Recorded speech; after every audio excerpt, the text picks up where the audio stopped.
Episode 31, si cowok tampan rencananya Juwita akan menjenguk sahabatnya ke rumah sakit. Tapi ternyata Ciara sudah pulang dan sekarang lihatlah, dia sudah duduk di pinggiran ranjangnya dengan cengiran khasnya. Kenapa nggak bilang kalau kamu kecelakaan dan masuk ke rumah sakit? Kalau bukan, karena aku nyari kamu di apartemen dan langsung telepon sendiri, pasti kamu nggak akan kasih tahu kan? Juwita ngomel-ngomel, merasa tidak berarti karena Ciara tidak memberitahukan masalah kecelakaannya. Ma, masalahnya aku nggak apa-apa, cuma menginap semalam dan sekarang udah boleh pulang. Jawab Ciara merasa tidak enak hati. Juwita menghirup udara dalam-dalam, kemudian duduk di samping Ciara masih dalam mode ngambek. Lalu siapa yang jaga kamu? Ciara menghadap Juwita dan menarik tangannya. Ada Om Ferry sama Tante Lia yang langsung datang. Ada Arkan juga yang nemenin aku, jawab Ciara menutup mulutnya. Dia keceplosan, padahal Ciara masih belum ingin cerita jika Arkan adalah mantan suaminya. Arkan? Cicit Juwita, Arkan siapa? Eman. Ciara. Aku akan benci kamu kalau sampai kamu nggak cerita. Ciara menghela nafas, sepertinya dia harus menceritakan. Siapa Arkan itu? Arkan, tetangga baru kita. Dia yang jagain aku. Juwita langsung loncat berdiri buat. Arkan si cowok tampan itu, Om. Demi apa? Keseka, gak perlu heboh, Juwita. Oke, jadi kalian sudah dekat satu sama lain? Iya, jawab Ciara, dia tidak akan berbohong pada sahabatnya itu.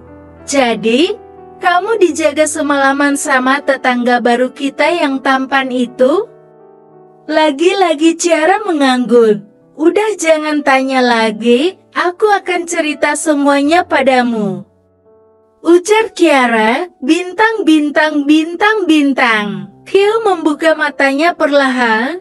Hal yang pertama kali dilihatnya adalah sang mama yang sedang menatap depan dengan pandangan kosong. Nampak lingkaran hitam di bawah matanya dan wajah yang lesu. Mama. Salma langsung menoleh ketika mendengar suara Kyo yang memanggilnya. Sayang, kamu akhirnya sadar. Mama panggilkan dokter dulu. Salma bangkit dan memencet tombol untuk memanggil dokter. Perasaannya sungguh lega luar biasa karena melihat sang putra sulung yang sudah sadar setelah 2 hari memejamkan matanya. Wanita itu tidak akan sanggup melihat Kyo harus terbaring lemah di atas ranjang itu. Sejak kecil Kyo selalu sakit-sakitan dan sering masuk rumah sakit. Kyo bisa menjadi lebih sehat ketika menginjak usia remaja dan dia menetap di Jepang. Beberapa orang masuk ke dalam ruangan Kyo, kemudian sang dokter memeriksa keadaan pemuda itu. Kondisi Kyo sudah membaik. Dia hanya terkena gegar otak ringan karena benturan tapi tidak membuatnya harus sampai hilang ingatan. Doni yang mengetahui kondisi Kyo yang sudah sadar, akhirnya menemui putra biologisnya itu setelah dokter selesai memeriksa keadaan Kyo. Doni bisa melihat mata hitam itu menatap matanya. Mungkin dia bertanya-tanya, siapakah pria tua ini? Namaku Doni. Dan aku yang menyebabkanmu menjadi seperti ini?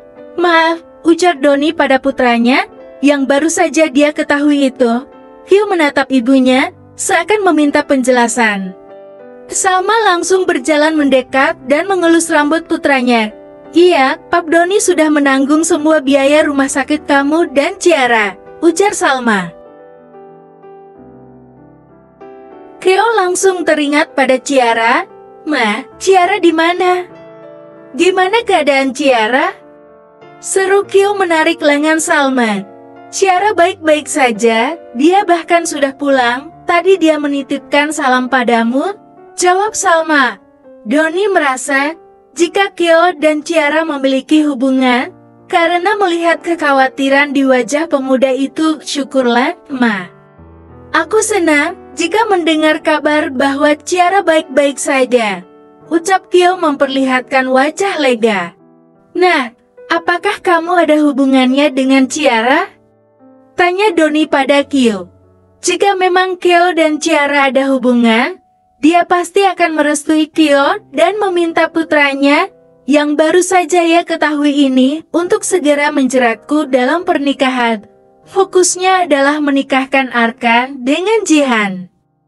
Karena sebuah misi, agar seluruh aset milik keluarga Jihan bisa jatuh di tangannya. Salma dan Kyo sama-sama mengerutkan keningnya ketika mendengar pertanyaan Doni. Apa Anda mengenal Ciara? Tanya Salma. Ya, Ciara adalah mantan menantuku. Bintang. Jihan menatap gedung apartemen di depannya. Doni mengatakan, jika Arkan menempati apartemen di gedung tersebut, wanita cantik itu menarik kopernya dan segera masuk ke dalam lift. Jihan juga sudah mengetahui di mana unit Arkan berada. Berbekal informasi dari Doni, Jihan juga mendapatkan kartu akses apartemen Arkan. Arkan, Camp Coming. Bersambung.